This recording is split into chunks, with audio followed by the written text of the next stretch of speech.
All right, thanks for joining us. Tonight we're going to talk about the Main Street Multipurpose Path and intersection improvements. My name is Jillian Hagstrom, and I'm a Public Information Officer with the City of Bellevue's Transportation Department, and I'll be helping to facilitate this evening. And for your information, this meeting is being recorded. We'll start with some introductions and then get into sharing some project background, how it came to be, go into the details of what we're planning, address some concerns we've heard, and then we'll have time at the end for questions. Please use the chat function for questions and feel free to input questions as we go along, but we'll wait until the end to answer them. And the recording of the meeting will be available at the project website and we'll send out an email to everyone who registered once that video is up. As I mentioned, my name is Jillian and I'm a Public Information Officer. I'll let John and Sarah introduce themselves, and we also have two other colleagues with us tonight, June and Darcy, and they may help answer questions at the end as needed. And Sarah, Hi, everybody. Hi, everybody. My name is Sarah Haile. I'm the design engineer and project manager for this project. Hi, everyone. John Murphy. I'm a planner in our city's Neighborhood Traffic Safety Services group. Today we'll be talking about the Main Street Multipurpose Path and Intersection Improvements project. You can see on the screen here. We'll be installing a new multi-purpose path on the south side of Main Street from 108th Avenue Northeast to just past 112th Avenue Northeast, Northeast, where the new Main Street Bridge pathway starts, and it's the orange line on the map here. We'll also be making some improvements to the intersection of 110th Avenue and Main Street, and we'll get into more details of that later on.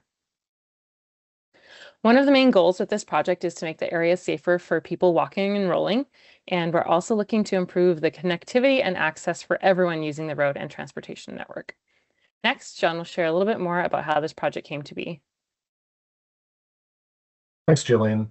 Yeah, the origin of this project can really be traced back to a variety of different sources, all of which had a high level of community input to help shape kind of the overall vision and some of the design elements associated with this project. We have a lot of guiding planning documents that really set the framework for projects that we build in our city. One of those is our pedestrian bicycle plan, which really outlines the key bike and pedestrian connections in our city. Main Street is also part of our city's Lake to Lake Trail, which is a pathway from Maidenbower Bay to the west to Lake Sammamish to the east and follows along Main Street. Main Street is also one of our priority bicycle corridors, which is one of the few east-west, north-south connections that really serve as the backbone of our bicycle network in the city. More recently, the vision for a path along Main Street has been outlined in our East Main Station Area Plan, and I'll get into a little more detail about those strategies. So the East Main Station Area Plan sets the vision for what it means to have the two-line light rail operations around the East Main Station. This planning effort was a collaboration between the community, business partners, city staff, and community residents to really think about how integrating a transit facility into a built-out environment really works in terms of the character of the overall environment, how we might think about land use and redevelopment opportunities, and then what we're talking about today, really about traffic circulation and how folks will access the station on foot and on bike. So in the pedestrian and bicycle access section, there are numerous strategies that help knit connections to and from the station. One of those strategies is to realize that vision set in our pedestrian plan to build that off-street path on the south side of Main Street from Bellevue Way to 116th Avenue. So this project that we're talking about tonight certainly helps fulfill that strategy outlined in the station area plan. Moving to the traffic section, there were numerous strategies identified in the traffic section. There have been major circulation and access changes as a result of light rail being constructed and also operated, especially within the Surrey Downs community. And We'll talk more about access in Surrey Downs later, but one of the strategies that the community identified was looking at additional access in and out of the neighborhood of Surrey Downs along Main Street at 110th Avenue Southeast. So this project is also helping to realize that vision set forth by the community within the East Main Station Area Plan. Okay, this section is my part, and thank you, John. So as Jillian and John have already given you the background and overview of the project, the purpose of this project is to provide multi-use path because we wanted to provide safe environment for people walking and rolling. So as such, this project will construct new protected 12-foot wide multi-purpose path along Main Street between 108 and 112th Avenue, and also will modify the existing signal system at Main Street and then 110th Avenue intersection. So in the next few slides, segment 1 to 3, I will try to walk you through the proposed improvements of each intersection through the project limits. Next slide, please. So as you can see, Main Street and 108th Avenue, as the current bike facilities, bikers are riding on a roadway alongside the traffic with no buffer. Next slide. So on this intersection, what we're providing is, in addition to the buffered multipurpose path, this project will construct a protected intersection at the southeast corner of Main Street and then 108th intersection. So this protected facility not only provide buffer to the bicyclists, but will provide short and safe crossing for people walking, and then also will lower the speed of the vehicle turning at the corner. Then, as Julian explained it earlier, throughout the project, we'll be upgrading the curb ramps meeting to ADA requirements. Next slide, please. So the next segment that I'll be talking about is the current Main Street and then 110th intersection. So currently the Main Street and 110th signal system does not include the 110th Avenue Southeast. And also westbound direction restricts left turn onto the 110th Avenue Southeast. Also, this intersection has only one north-south marked crosswalk facility. Next slide, please. So the signal modification was driven by safety concerns we identified, and then also the need to provide a protected path through the project limits. Improvements will include the installation of new signal system, including at the 110th Avenue Southeast, to improve operation at the intersection, new refuge median island and marked crosswalks, both on the east and west of 110th, no raised crosswalk at the Main Street and then 110 Place Southeast, and then also will upgrade the ADA curb ramps to meet ADA requirements.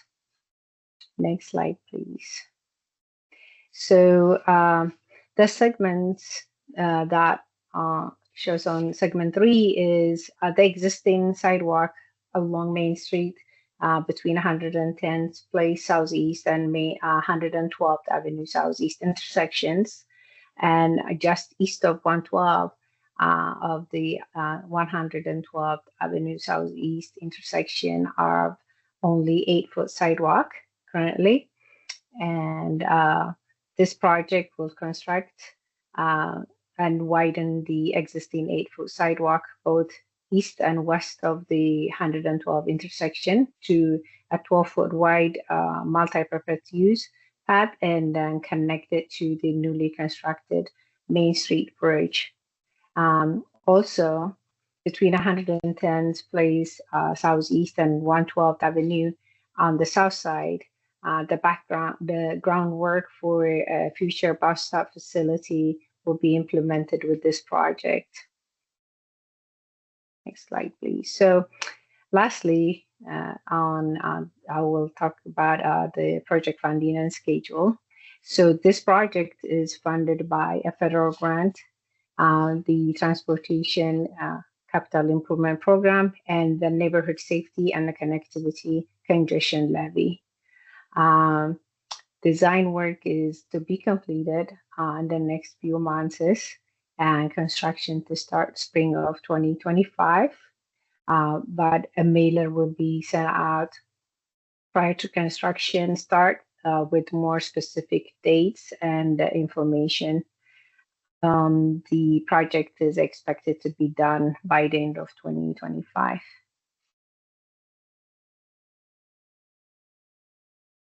Thank you. I'll pass it to John.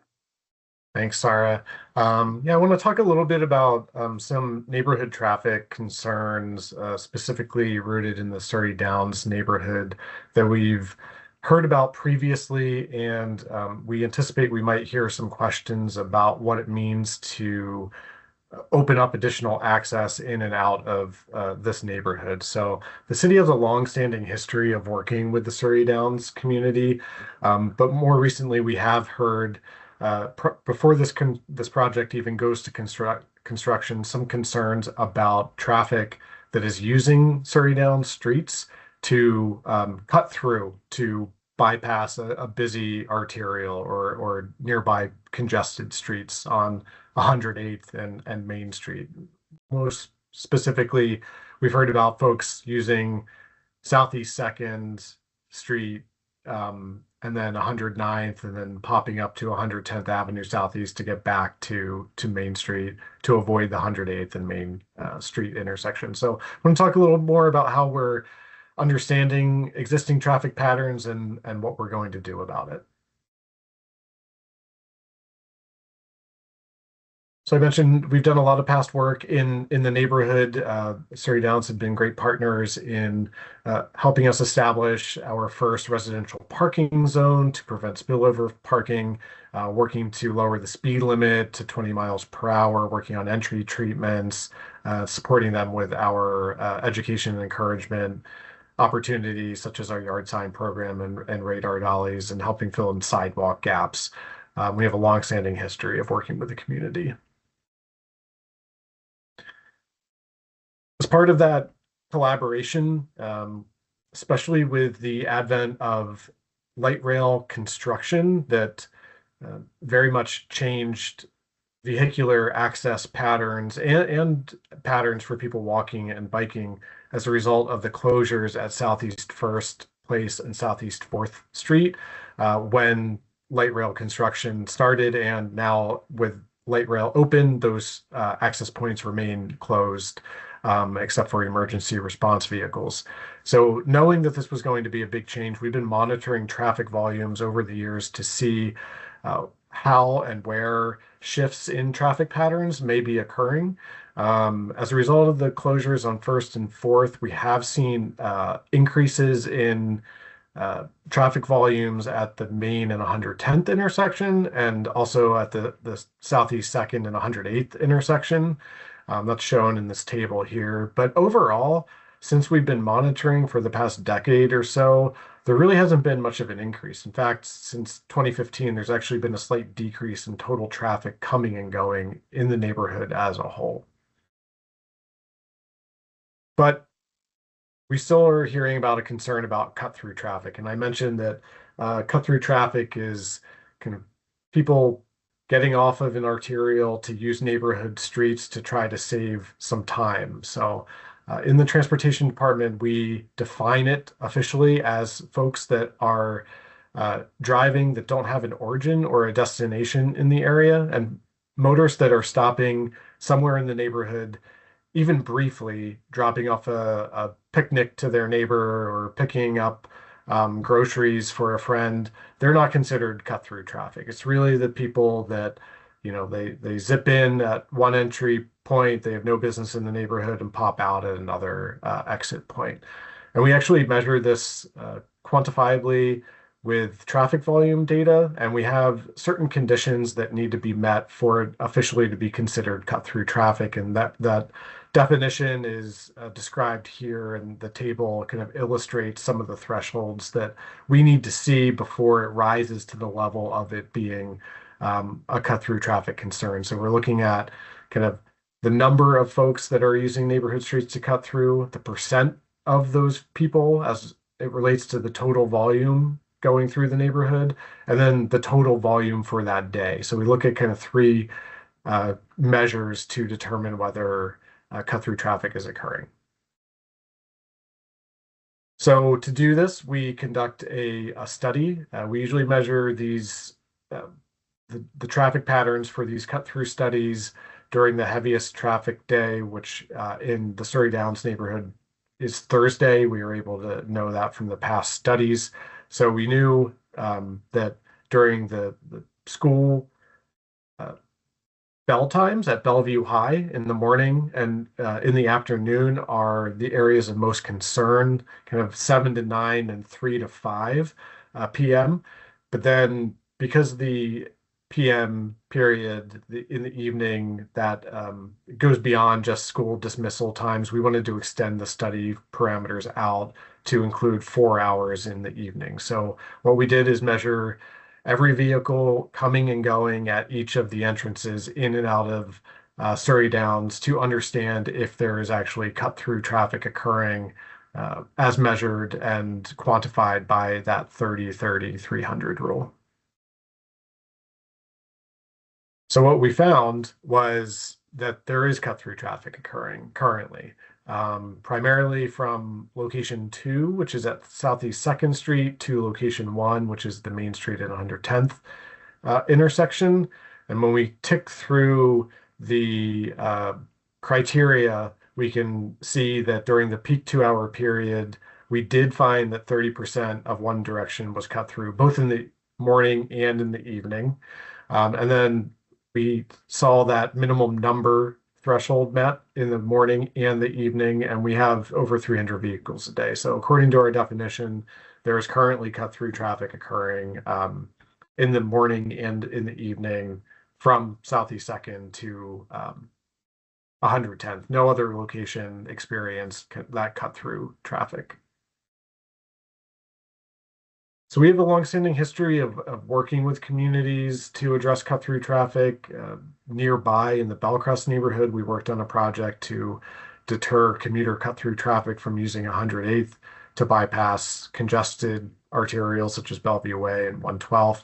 And we really worked with the community to look at a menu of options that were contextually appropriate with the community to try to discourage people from cutting through. So whenever we have a cut-through issue, we work with the community, we present this menu of options, and we really work together to figure out what the community can kind of live with in terms of balancing reduced traffic, but also knowing that if we introduce things like turn restrictions, they're going to apply to you as a resident as well. So there's a balance that we try to strike, and through community conversations, we try to find that balance together.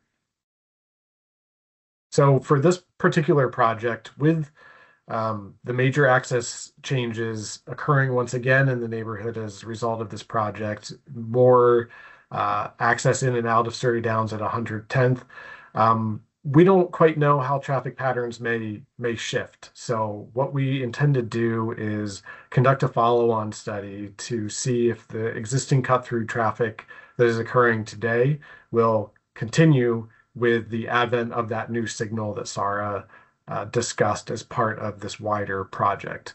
After the project is built and that new signal is in, we do have the ability to make minor signal timing adjustments to adjust traffic patterns, but we really want to allow the traffic to normalize within the community. And then after 3 to 6 months, we'll conduct an after study to measure against the study that we conducted in 2024 to see if that cut-through traffic is still prevalent in the neighborhood. And if it is, then we'll work with the community to try to address it using some of those tools that I discussed earlier.